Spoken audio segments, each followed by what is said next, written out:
भाई सभी को नमस्कार। उम्मीद आप अच्छे होंगे, बहुत अच्छे से अपनी पढ़ाई पर लगे हुए होंगे। आप सभी का 13 से फिर से एनटीपीसी का एग्जाम है और मैं आपको 150 ऐसे टॉपिक कवर कराने वाला हूँ, छोटे छोटे जो एग्जाम में बनते हैं, है ना। एक दिन में 5-5 6-6 टॉपिक कवर कराऊंगा, किसी दिन 10 भी टॉपिक कवर कराऊंगा। तो आप अगर इस चैनल पर नए हैं, चैनल को सब्सक्राइब कर लेना, क्योंकि यहाँ पर जो भी रेलवे के फेवरेट टॉपिक्स हैं, जिनसे एग्जाम में क्वेश्चन बने हैं और आगे बन सकते हैं, उन सभी को हम कवर करने वाले हैं। जैसे आज के topic national highway, railway, airport, agriculture, खनिज, नेशनल पार्क, बायोस्फीयर रिजर्व और वेटलैंड है। ज्यादा टाइम नहीं लूंगा, धुआंधार तरीके से बस रिवीजन करना है, क्योंकि लास्ट टाइम में कंसेप्ट हमें बहुत ज्यादा गहराई में जाना नहीं है। तो अगर आप इस क्लास में नए हैं तो चैनल को सब्सक्राइब करके वीडियो को अभी लाइक कर देना। बेहतरीन तरीके का कंटेंट मैं दूंगा। अगर आपको ये चाहिए कि भाई सर जो आप आने वाले एक हफ्ते में पढ़ाने वाले एक साथ मिल जाए, तो एक साथ भी मिल जाएगा रिवीजन के लिए। बस आप कमेंट कर देना। सबसे पहले मैं बात करूं, इसका आंसर आप मुझे कमेंट बॉक्स में करेंगे। इसका आंसर क्या होगा, चलिएगा। सबसे पहला हमारे पास आता है NH1, नेशनल हाईवे 1, यानी NH को लेकर बात करते हैं। तो NH1 जो है ना, हमारे पास स्टार्ट होता है लेह से और जोड़ता है उरी को। यह लद्दाख से स्टार्ट होता है और जम्मू कश्मीर में खत्म होता है, यानी ये लद्दाख को जम्मू कश्मीर से जोड़ता है। इसका निर्माण BRO के द्वारा कराया गया है। इसकी लंबाई 534 किलोमीटर है, आप याद रखेंगे।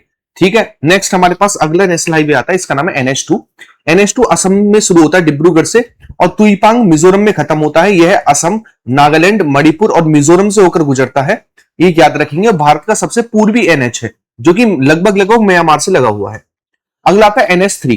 NH3 को लेकर बात करें तो NH3 जो है ना, हमारे पास स्टार्ट होता है कहां से, लेह से स्टार्ट होता है और खत्म होता है अटारी बॉर्डर पंजाब पर, है ना। यह है लद्दाख, हिमाचल प्रदेश और लद्दाख, हिमाचल प्रदेश और पंजाब से होकर पास होता है। ठीक है, 2 स्टेट यानी 1 UT से होकर पास होता है। अगला आता है हमारे पास नेक्स्ट आता है नेशनल हाईवे, वो है NH10। NH10 जो है ना, ये गंगटोक को कनेक्ट करता है फुलबारी। फुलबारी कहां पर है, वेस्ट बंगाल में, यानी यह सिक्किम और वेस्ट बंगाल से होकर गुजरता है। यह इंडिया बांग्लादेश के बॉर्डर तक जाता है। इसका नाम है NH10। अगला आता है NH13। NH13 जो है ये जोड़ता है किसको, तवांग को बाकरो से। ये केवल अरुणाचल प्रदेश एक स्टेट में देखने को मिलता है, NH13। अगला आता है NH16।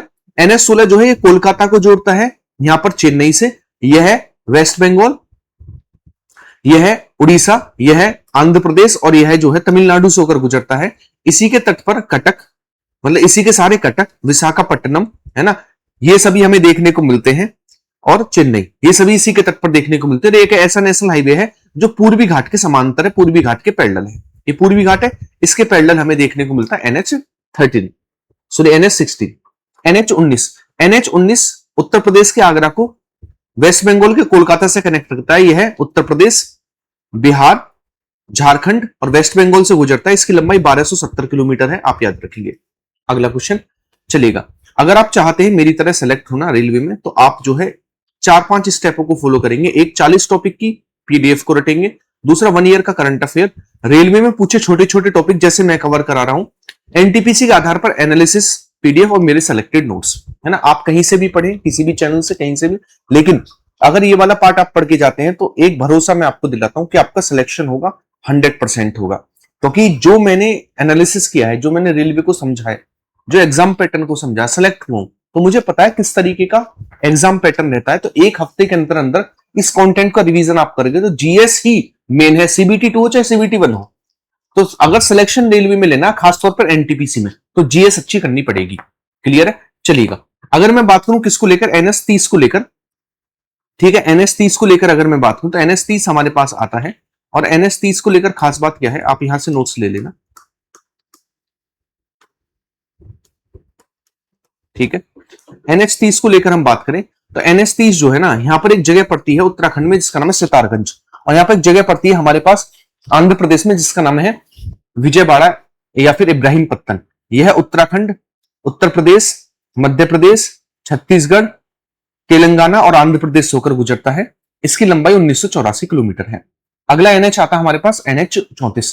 यह गंगोत्री धाम को कनेक्ट करता है लखनादून से, है ना, लखनादून से कनेक्ट करता है। यह उत्तराखंड, उत्तर प्रदेश, मध्य प्रदेश से होकर गुजरता है। इसकी लंबाई जो है वो 1426 किलोमीटर है। अगला आता है NH52। NH52 जो है ना, ये सितारगंज, सॉरी, ये संगरूर पंजाब को कनेक्ट करता है अंकोला कर्नाटक से। यह है पंजाब, हरियाणा, राजस्थान, मध्य प्रदेश, महाराष्ट्र और कर्नाटक से होकर गुजरता है। इसकी लंबाई जो है वो 2317 किलोमीटर है। अगला आता है NH53। NH53 जो है ये कनेक्ट करता है हाजीपुर सॉरी, हजीरा गुजरात को, पारादीप उड़ीसा से, यह है गुजरात, महाराष्ट्र, छत्तीसगढ़ और किससे होकर गुजरता है, उड़ीसा से होकर गुजरता है। इसकी लंबाई जो 1795 किलोमीटर है और ये पूर्वी घाट को पश्चिमी घाट से कनेक्ट करता है। NH66 जो है ये पनवेल को कनेक्ट करता है महाराष्ट्र के कन्याकुमारी तमिलनाडु से। यह है महाराष्ट्र, गोवा, कर्नाटक, केरल, तमिलनाडु से गुजरता है और ये एक ऐसा नेशनल हाईवे जो वेस्टर्न घाट के पैरेलल है और इसकी लंबाई 1608 किलोमीटर है। अगला आता है हमारे पास NH44, NH27। NH44 को लेकर बात करें, श्रीनगर को कनेक्ट करता है कन्याकुमारी तमिलनाडु से। यह है जम्मू कश्मीर, हिमाचल प्रदेश, पंजाब, हरियाणा, दिल्ली, यूपी, मध्य प्रदेश, महाराष्ट्र, तेलंगाना, कर्नाटक, केरल, तमिलनाडु यानी 10 स्टेट और 2 यूटी से होकर गुजरता है। सबसे लंबा नेशनल हाईवे 4113 किलोमीटर इसकी लंबाई है। NH44 इसका नाम है। अब बात करते हैं रेलवे को लेकर। देखो, बुलेट ट्रेन जो है भारत में जापान के सहयोग से चलाई जा रही है। 2017 में निर्माण शुरू हुआ, 2026 में पूर्ण होने की उम्मीद है। 508 किलोमीटर चलेगी और मुंबई से अहमदाबाद के बीच चलेगी। भारत में पहली ट्रेन 1853 में डलहौजी के समय चली थी, 34 किलोमीटर चली थी, ठीक है, मुंबई से थाने के बीच। सेकंड ट्रेन 1854 में चली, कोलकाता से रानीगंज के बीच। पहली इलेक्ट्रिक ट्रेन जो है मुंबई से कुर्ला के बीच चली 1925 में, जिसका नाम था डेक्कन क्वीन। क्या नाम था? डेक्कन क्वीन था। सबसे तेज ट्रेन जो है भारत की, अब वंदे भारत नहीं है, अब नमो भारत है। कौन सी? नमो भारत अब वर्तमान में है, ठीक है, नमो भारत अभी चेंज हो गई है, नमो भारत, ठीक है। अगर हम बात करें वंदे भारत को लेकर, लगभग 160 किलोमीटर प्रति घंटा की स्पीड है।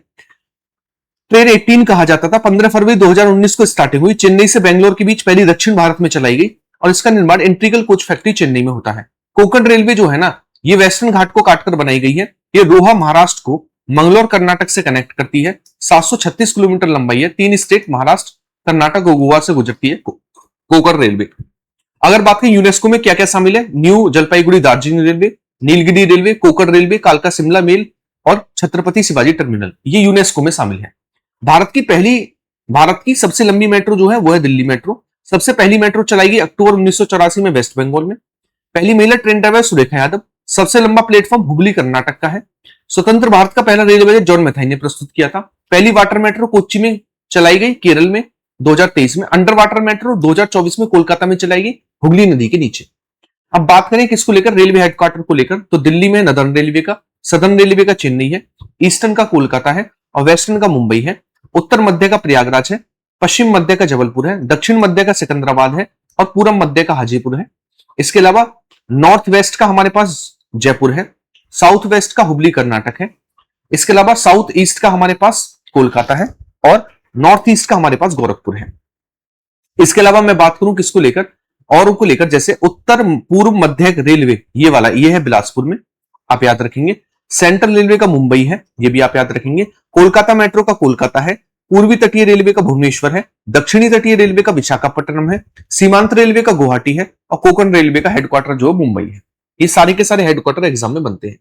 अब बात करें एयरपोर्ट को लेकर, शेख उल आलम एयरपोर्ट जम्मू कश्मीर, गुरु रामदास एयरपोर्ट अमृतसर, सरदार वल्लभ भाई पटेल अहमदाबाद, गोवा में डाबोली में एयरपोर्ट है, कोच्चि, कन्नूर, कोझिकोड, तिरुवनंतपुरम केरल में है, केम्पेगौड़ा मंगलोर कर्नाटक में, मदुरई, चेन्नई, कोयम्बटूर, तिरुचिरापल्ली तमिलनाडु में है और बी आर अम्बेडकर एयरपोर्ट जो है नागपुर में देखने को मिलता है और इंदिरा गांधी एयरपोर्ट जो है दिल्ली में है, ठीक है, दिल्ली में है। यहां से आज पीडीएफ लेकर अपना रिवीजन कर लेना। देखो, ये मत सोचो आप कि भाई हम क्या करें कैसे करें, जो मैं गाइड कर रहा हूं ना, सबसे पहले बड़ी बात है, पर्सनल लाइफ को गाइड करूंगा हर चीज के लिए और आपको वही नोट्स प्रोवाइड कराऊंगा जो आपके एग्जाम के पॉइंट ऑफ व्यू से जरूरी है। तो एक बार अपना सारा का सारा रिवीजन कर लेना, भरोसा जताओगे तो बहुत आगे जाओगे, ठीक है। चलिएगा नेक्स्ट आगे की ओर बढ़ते हैं।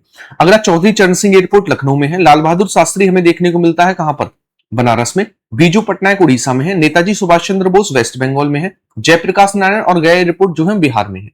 नेक्स्ट देवी अहिल्याबाई होलकर मध्य प्रदेश में। छत्रपति शिवाजी एयरपोर्ट मुंबई महाराष्ट्र में है। राजीव गांधी एयरपोर्ट तेलंगाना हैदराबाद में है और गोपीनाथ बारदोली असम में है। महाराजा वीर विक्रम सिंह एयरपोर्ट जो है ये अगरतला त्रिपुरा में है।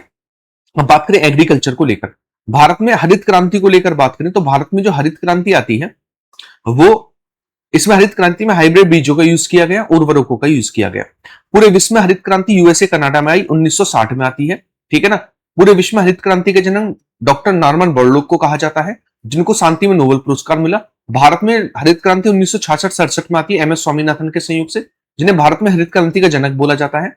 हरित क्रांति का सर्वाधिक प्रभाव पंजाब, हरियाणा और वेस्टर्न यूपी में पड़ा। जिसमें गेहूं और चावल में सर्वाधिक बढ़ोतरी देखने को मिली। नेक्स्ट अब बात करें मतलब क्रांतियों को लेकर। हरित क्रांति का संबंध खाद्यान्न, श्वेत क्रांति दूध, नीली क्रांति मत्स्य, भूरी क्रांति उर्वरक, रजत क्रांति अंडा, पीली क्रांति तिलहन, कृष्ण क्रांति बायोडीजल, लाल क्रांति टमाटर और मांस, गुलाबी क्रांति झींगा उत्पादन, बादामी क्रांति मसाला, सुनहरी क्रांति फल उत्पादन और अमृत क्रांति का संबंध नदी जोड़ो परियोजनाओं से है। अगर एग्रीकल्चर को लेकर बात करें, एग्रीकल्चर का 55% हिस्सा रेनफॉल पर, सिंचाई पर 45% हिस्सा डिपेंडेंट है, 60 से 65% खाद्यान्न उत्पादन किया जाता है, 35 से 40% जो है ऐसा उत्पादन किया जाता है जो बेचने के लिए वाणिज्यिक उपयोग से। बोए और काटे जाने के आधार पर सबसे पहले आता है रबी की फसल, जो अक्टूबर नवंबर में बोई जाती है, मार्च अप्रैल में काट ली जाती है। इसके एग्जाम्पल गेहूं, जौ, चना, मटर, आलू और सरसों हैं। इन्हें शीतकालीन फसलें कहा जाता है। और खरीफ की फसलें जून जुलाई में बोई जाती है, नवंबर दिसंबर में काट ली जाती है। मानसून काल की फसलें कहलाती हैं मक्का, चावल, मूंगफली, सोयाबीन, रागी, उड़द, कपास, गन्ना, ये सभी इसके एग्जाम्पल हैं। नेक्स्ट जायद की फसलें मार्च में बोई जाती है, जून में काट ली जाती हैं। खीरा, तरबूज, खरबूज और ककड़ी इसके एग्जाम्पल हैं। नेक्स्ट अब बात करें किसको लेकर, उत्पादन को लेकर। सेब, अखरोट और केसर के उत्पादन में जम्मू कश्मीर, कपास, तंबाकू, भिंडी के उत्पादन में गुजरात, कर्नाटक नारियल, कॉफी, काली मिर्च, रेशम के उत्पादन में पहले स्थान पर, केला, खट्टे फल, अंडे, कोको बीन्स और फिश ऑयल में आंध्र प्रदेश पहले स्थान पर, ऊन, जौ, तिलहन, बाजरा, मोटे अनाज में राजस्थान, काजू, चना, अरहर, मटर, अंगूर और प्याज में महाराष्ट्र पहले पर आता है। ठीक है, चलिएगा। ये जो मैं आपको आने वाले एक हफ्ते में टॉपिक कराने वाला हूं, ये आप एक बार में भी ले सकते हैं यहां से, है ना। अगर आपको लगता है हमें एक बार में लेना है, इसी तरीके की पीडीएफ बनी हुई है 800 पेज की। गन्ना, चीनी, अमरूद, आंवला, शहद बागवानी में मध्य प्रदेश, सॉरी शहद बागवानी में यूपी, लहसुन, मसाले, अदरक, सोयाबीन, टमाटर में एमपी, नेचुरल रबड़ में केरल, फूलगोभी, बंद गोभी, अनानास, जूट और चावल में वेस्ट बंगाल, चाय में असम और लीची में बिहार पहले स्थान पर आता है। बिहार पहले स्थान पर आता है। इसके आगे हम कल कवर करेंगे। ठीक है, तो आज हमने आपको क्या क्या पढ़ाया, तो आज हमने सबसे पहले आपको एग्रीकल्चर पढ़ा दिया पूरा, इसके अलावा एयरपोर्ट्स मैंने पढ़ा दिया, इसके अलावा मैंने रेलवे आपको पढ़ा दिया, एयरपोर्ट्स आपको पढ़ा दिए। ठीक है, इसका रिवीजन आप जरूर कर लेना, भरोसा करके आपका सिलेक्शन हो जाए। तो आज की क्लास को इतना ही रखते हैं। छोटी रहेगी क्लास, लेकिन आपका कंप्लीट रिवीजन करा दिया होगा। तो आप चैनल पर नए, चैनल को सब्सक्राइब करिएगा, वीडियो को लाइक करिएगा। बाकी मिलते हैं नेक्स्ट क्लास में। बाय बाय, टेक केयर, जय हिंद सबको।